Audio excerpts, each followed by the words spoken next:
சமையல். இது உங்களோட டமால் டுமில் சமையல். இன்னைக்கு நம்ம பார்க்க போறது பாத்தீங்கன்னா பரோட்டா எப்படி பண்றது, சாஃப்ட் பரோட்டா எப்படி பண்றதுன்னு தான் நம்ம பார்க்க போறோம். வாங்க எப்படி பரோட்டா பண்றதுன்னு செஞ்சு காட்டுறாங்க.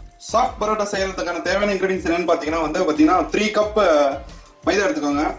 அப்புறம் ஒரு 1/2 கப் வந்து ரவை, அப்புறம் வந்து ஆயில், அப்புறம் சுகர் 2 டீஸ்பூன் சுகரு, அப்புறம் பட்டரு, அப்புறம் ஒரு நல்ல வெந்நீர் மாதிரி கொஞ்சம் வெதுன்னு 1 கப் வெந்நீர் எடுத்துக்கோங்க. அப்புறம் கொஞ்சோண்டு சால்ட். நீங்க ஆயிலுக்கு பதிலாக வந்து கீ கூட யூஸ் பண்ணிக்கலாம். இப்போ மைதா மாவு எடுத்து ஒரு நல்ல பேஷன்ல போட்டுக்கோங்க.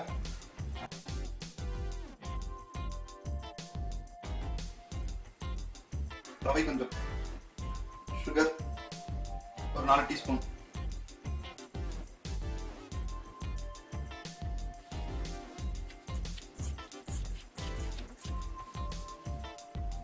கொஞ்சோண்டு உப்பு.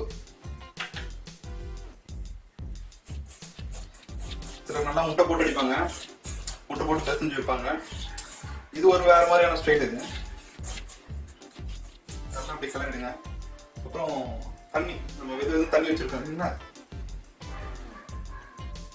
தண்ணி கொஞ்சம் ஊற்றிக்கணும். சுடுதண்ணி வெது தண்ணி வச்சிருக்கோம் கொஞ்சம்.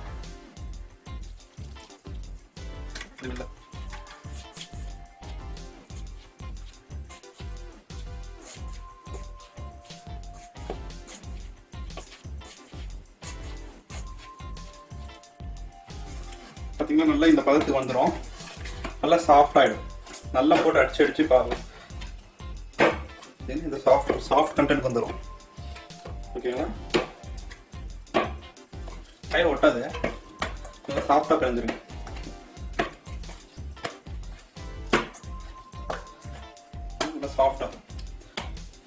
சாஃப்டாக பிணைஞ்சிட்டு இதை வந்து ஒரு 15 மினிட்ஸ் இதே போலில் வந்து ஊற வச்சிடலாம்.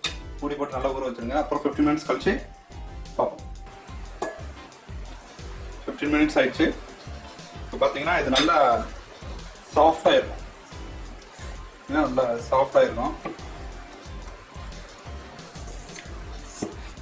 நல்லா சாஃப்டாக இருக்கும். இதை நம்ம என்ன பண்ணோம், இப்போ உருண்டை உருண்டையா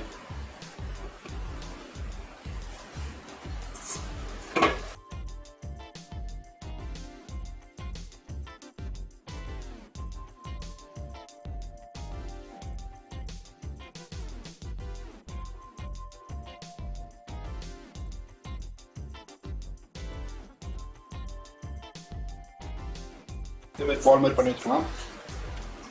பால் மாதிரி பண்ணி வச்சுட்டு இப்போ என்ன பண்ணோம், இது மாதிரி நல்லா க்ளீனாக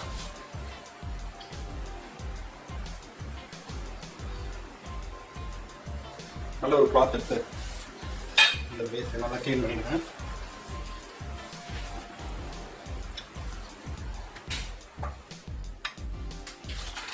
இதில் கொஞ்சம் மைதாவை அப்படியே தெளிச்சு விடுங்க.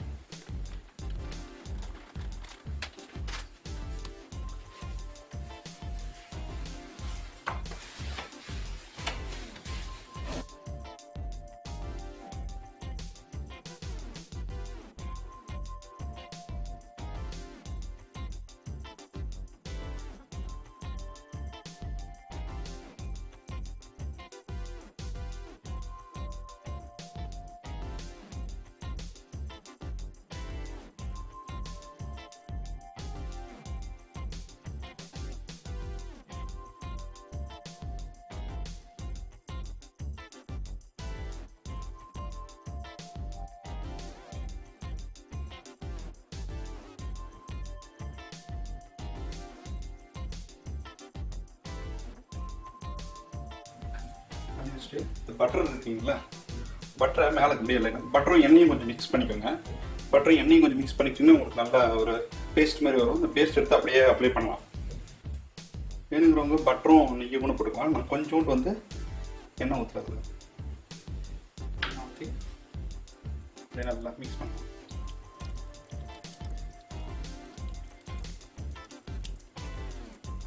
டமால் டுமில் சமையல்னா கொஞ்சம் அப்படி இப்படின்னு தான் இருக்கும்.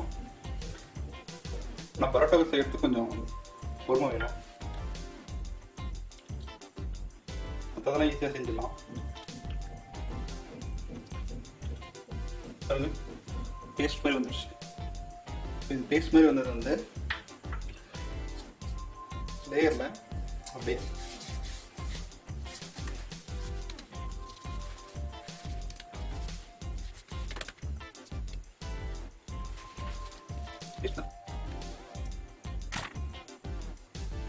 என்ன பண்ணலாம்னா அப்படியே சின்ன சின்ன லேயராக அப்படியே கட் பண்ணலாம்.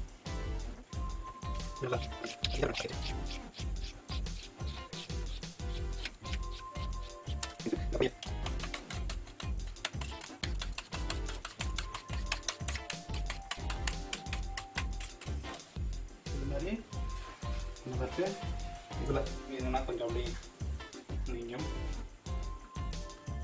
பட்டர் கொஞ்சம் அப்படியே மேலே தடவிக்கோங்க. தடவிக்கிட்டு இது அப்படியே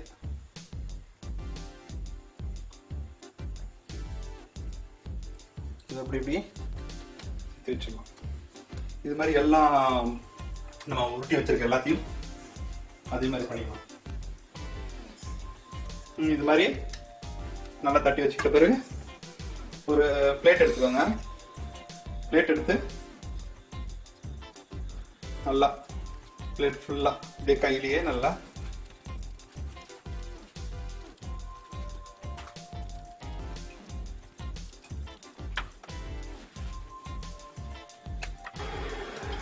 தவா நல்லா ஹீட் ஆகிட்ட பிறகு அப்படியே கொஞ்சம் அதெல்லாம் எண்ணெய் விட்டுக்கோங்க. எண்ணெயும் பட்டரும் கொஞ்சம் அப்படியே தேய்ச்சிக்கலாம்.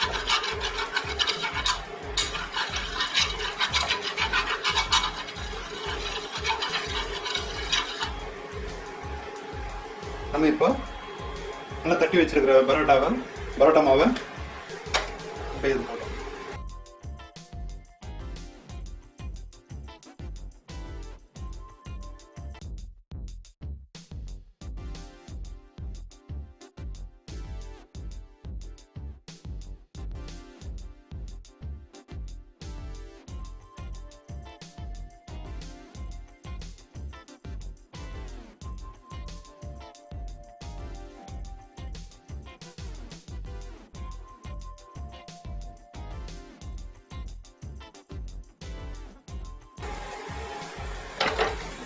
நல்லா ப்ரௌனிஷ் கலரில் வந்துட்டோன்னு இதை அழகாக எடுத்து பிளேட்டில் வச்சிட வேண்டியது.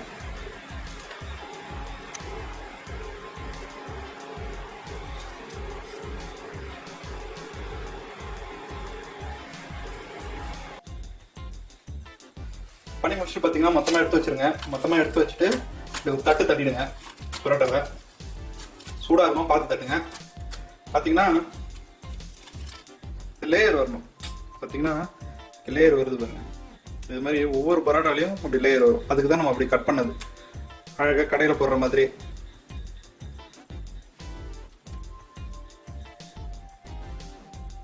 ஹலோ பா, ஒரு வழியா பரோட்டா செஞ்சு முடிச்சாச்சு. பார்த்தீங்கன்னா லேயராக வந்துருக்கு பாருங்க. இது மாதிரி லேயராக வரும். ஸோ அதுக்காக தான் நம்ம பார்த்தீங்கன்னா அது மாதிரி கட் பண்ணது. ஸோ இதுக்கு வந்து நல்ல ஒரு சைட் டிஷ்ஷை வச்சு சாப்பிட்டோன்னா பா சூப்பர். வீட்டில் எதையும் செஞ்சு பாருங்க. உங்களுக்கு பிடிச்சிருந்துச்சுன்னா உங்களுக்கு கமெண்ட் பாக்ஸில் தெரிவிங்க. மறக்காம சப்ஸ்கிரைப் பண்ண கொஞ்சம் அழுத்திருங்க. மீண்டும் அடுத்த டமால் டுமில் சமையலில் உங்களை நான் சந்திக்கிறேன். By from Sudhakar. ஐயோ, உன்னை என்னைக்கு சந்திச்சனோ அன்னைக்கே பாதி உசுறு போச்சு.